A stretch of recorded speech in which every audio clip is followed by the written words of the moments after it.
Welcome, everyone. Aren't we in interesting times right now? Firstly, I wanted to express my deepest gratitude to all of you for tuning in and also for your support of recent. So today I'm launching You Gotta Know, which is all about gut health and living your best healthy self. My name is Sharon and I'm a change manager in its true sense. So I work as a change management professional in the corporate world, which lends itself nicely to what I'm truly passionate about, which is all about changing people's lives from the inside out. I'm so excited to be talking to you about all things gut that you just got to know about, whether you're interested in general health and well-being or you simply want to learn more about the profound impact your gut has on your brain. I'm excited from this point on to bring you weekly updates, posts, videos, and tips every Sunday to keep you informed of small changes that you can make that will make a huge impact on your overall well-being. So why have I decided to talk about gut health? Well, many of you know, and some of you are already in my groups, that I speak to clients every day about a variety of symptoms and issues that they've been living with for years. Now, these can be, or can include, I should say, weight gain, inflammation, lack of energy, emotional triggers such as anxiety, and in the more severe cases, even depression. Now, we have for a long time known that there has been a connection between the brain, the gut, and the nervous system. But exactly what and how that connection works has been a bit of a mystery.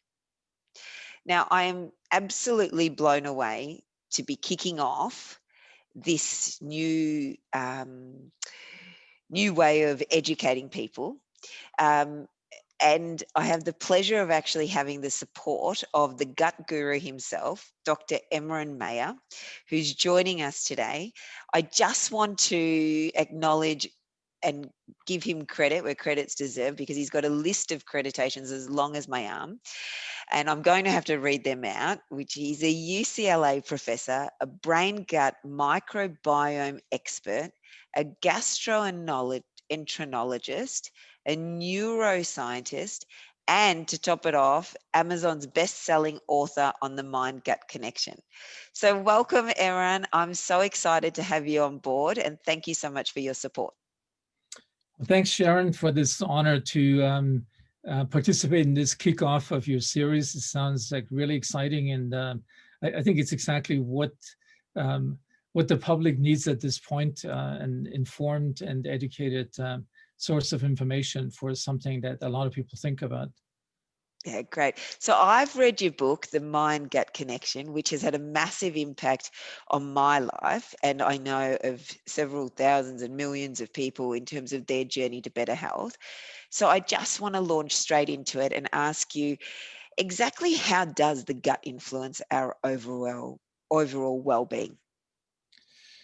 Well, I mean, obviously, everybody knows that the gut influences our well-being through just because it's the site where we absorb our food, and if if you don't get enough food, we're not in a good mood, and we're angry, and we're searching to find something to eat. So that's something that's been known for a long time, but today we know that this goes a lot further. That this pathway from the gut to these reward centers in the brain that drive our appetite and drive our what we call ingestive behavior. That's just one part of a very complex communication system that also has influences on brain structure and function related to cognitive function, to emotions, and to ingestive behaviors. Probably the three main areas I think that that we have realized. So certainly a lot of attention has been paid to this bidirectional interaction, communication in terms of depression and anxiety. It's almost like it's two sides of the same coin. If you're depressed, you have a depressed gut, and if you're anxious, you have an anxious gut. These diseases cannot really exist. They're not separate, either psychiatric or gastroenterological problems. And but I think in terms of the cognitive decline and the so-called neurodegenerative diseases, which is Alzheimer's and Parkinson's being the main representatives, that's something relatively new um, that we learned. I mean, the interest of science has focused on that now in the last 10 years. Increasingly, a lot of efforts or international efforts are aimed at this because, we're getting older as a population and people think these are the main health problems in addition to depression that we're going to have to deal with. And we now know that the microbes in the gut play a big role in the development and the risk for developing both Alzheimer's disease, but also Parkinson's disease. So that's a very exciting. And this could be that there may be a breakthrough in the next 10 years in terms of preventive strategies and even therapeutic strategies in those two disorders. Yeah, wow, that's amazing, isn't it? And so what would you say are some of the clear signs that show up that you don't have a healthy gut? So there's a whole group of symptoms that, people that have been referred to as these functional gastrointestinal symptoms, because physicians in modern medicine can't find an actual lesion in the gut, like an ulcer or inflammations. So that's why they're called functional. And they include a wide range of disorders, called functional dyspepsia, gastroparesis, irritable bowel syndrome, functional bloating, chronic constipation, functional diarrhea. So there's a range of these symptoms that probably altogether, at least 20% of the population in Western countries are experiencing. And there's been a lot of misconception about these disorders. They've always been, and I've experienced this in my career, that people involved in these disorders and the physicians and pharmaceutical industry have really fiercely insisted these are pure gut problems. But they're not. The brain-gut disruptions of this balance between the nervous system and the GI tract. And that's now finally, after, I've been in this field for 30 years. So now people are coming to agree that these should be called disorders of brain-gut interaction. So this has taken 30 years of, being sort of the outsiders or trying to promote this thing. But I think, so this is one thing. So you don't die from these disorders. They're uncomfortable. They have a significant negative effect on the quality of life of people. They cost a lot of money because people go to see the doctors. Doctors don't understand really where these symptoms come from, give unnecessary medications. And so this field is still sort of, it changes every 5 years in the way disorders are being defined and what's being recommended. But then there's a whole other group of disorders now where the gut becomes sort of a key piece in the understanding, as we talked about these brain disorders that we have considered pure brain disorders up to now, or neurological disorders. And that's a totally different group of disorders, but they fall into the same general category, that there's a disrupted interaction between the nervous system and the GI tract. So two very different things. And then you could say then there's a third one, and this is sort of this sense of well-being, so the perception of a lot of people that, and that I think has been increasing in the last decade or so. Is, a lot of people talk about this. So this, what can I do to increase overall well-being and gut health? So it's like a third category. So people are not talking about brain disease, they're not talking about irritable bowel syndrome, they're talking about wellness in general. And, people are using things like detox and diet regimens and intermittent fasting. And so, what all these three have in common is that they, they have a sort of a similar underlying what we call pathophysiology, or underlying disruption of a system that normally in a healthy person functions amazingly well. You know, how all these systems from immune, endocrine, nervous system from the gut communicate to the brain, and how environmental stressors affect the brain, and the brain talks back to the gut.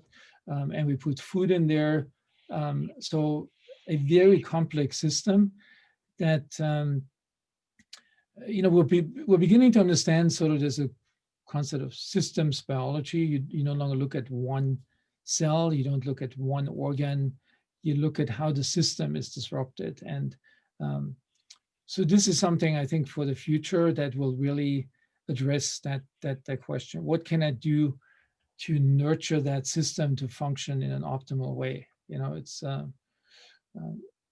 and I've always said it's not like gut health is not like, can't be understood like the mechanical details of a car, but they're much more, they have to be understood in terms of a very complex supercomputer that only functions properly if all the software elements and the programming is in sync. And when if you want to heal it, if you want to optimize it, we have to sort of have that holistic view of it, that it can't be fixed by changing a part or by taking a pill.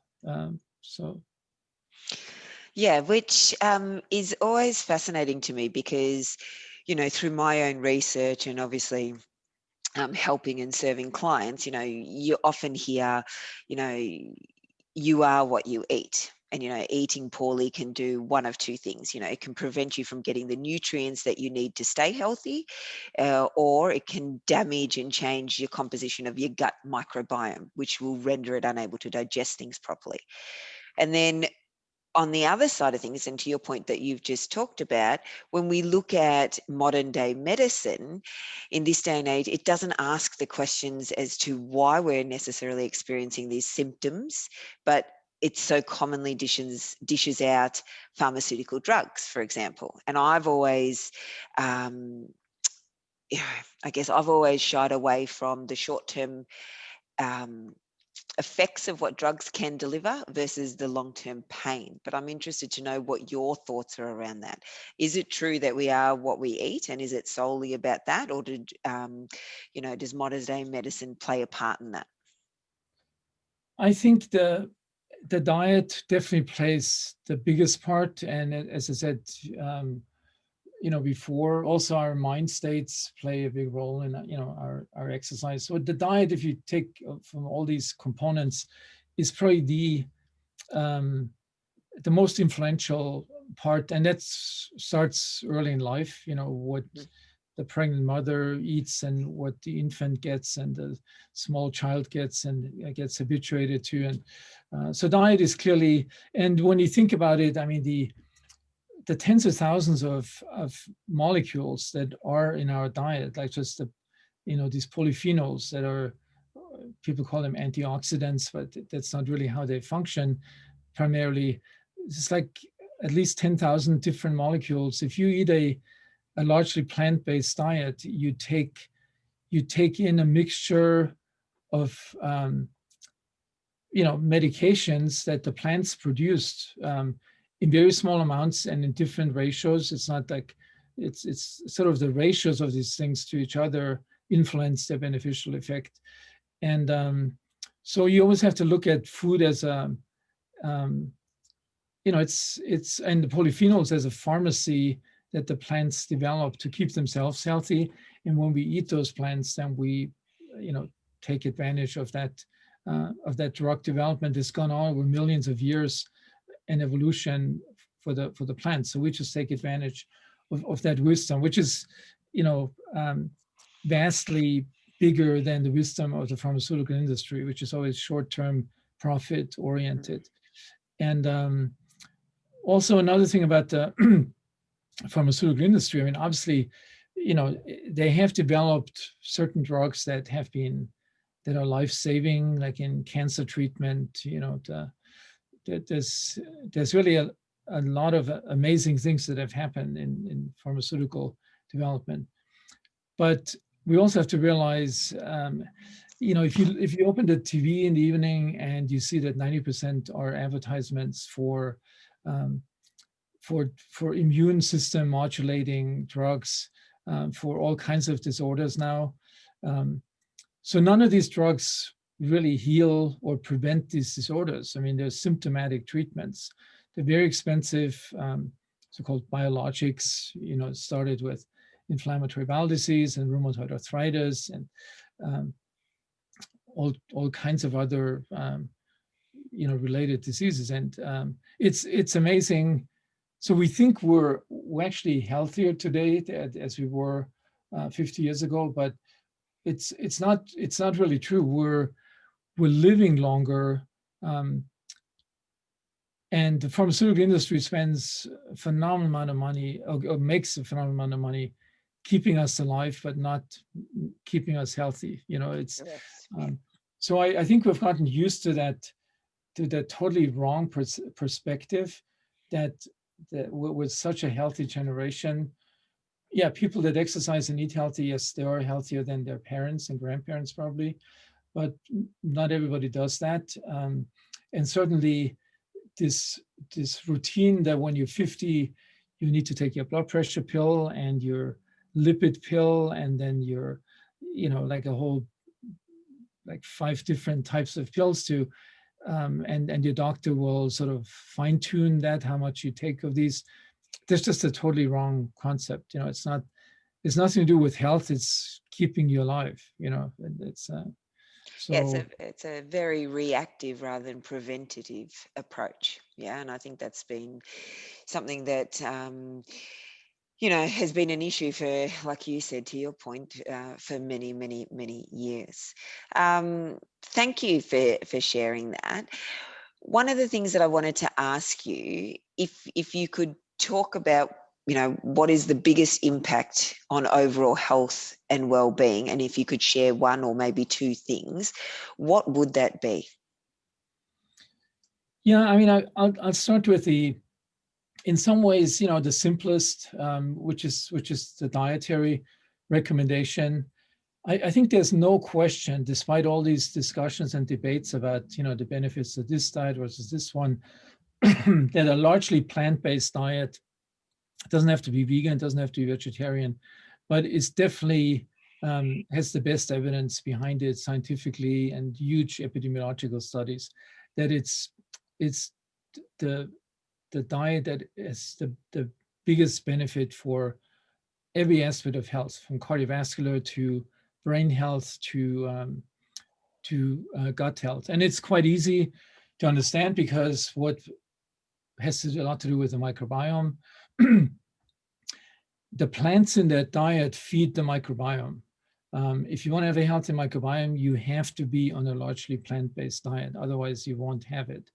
In terms of diversity and, a huge different number of organisms that specialize on different parts of the fiber breakdown. And so, yeah, I would say if you want to pick one thing, switch to a largely plant-based diet like the Mediterranean. But there's others. There's traditional Asian diets. There's the Okinawan diet. They're all kind of similar, that being largely plant-based. They use different type of plants and fruits because they're geographically different, but it's the same principle. And the second part, I would say, it's probably the exercise that influences not just our muscular system and the molecules the muscles produce, they go to the brain, but then the brain exerts that influence onto the gut and the microbes. So I look at exercise not just that you're fit in your cardiovascular system, it's really a natural way of pushing this whole complex system of brain gut microbiome interactions in a positive direction. So if you did just the exercise and the diet, I think you would do about 80% of what's necessary. Now, there's always the bad luck if you have bad genes. Clearly, many of these things may not be able to overcome that. They may delay the onset. But I think we always have to keep in mind, yes, there is unfortunately a group of people that have very high vulnerability from their genetic makeup. And in that case, it's harder. I would still recommend to do these, these health promoting strategies, but it's not guaranteed that this will completely counteract, what the Sure. negative impact is. Yeah. Yeah, I understand. Well, I want to say thank you for coming on today and being the part of this launch. It's been an absolute pleasure to have you on board and of course, to have your support. For everybody that's watching this, please give a shout out to Emeran today. I'm going to obviously link this post to your Facebook as well. But, guys, if you haven't read the book, Mind Gut Connection, go and grab yourself a copy. It'll be the best read that you do over summer. Visit his website, is also his Facebook. I'm so incredibly grateful for you coming on today. And until next time, I know many of you hear me say it, I love your guts, but in essence, I really want you to love your guts. So take care, everyone, and I'll see you soon. Thanks so much. Thanks again, Sharon.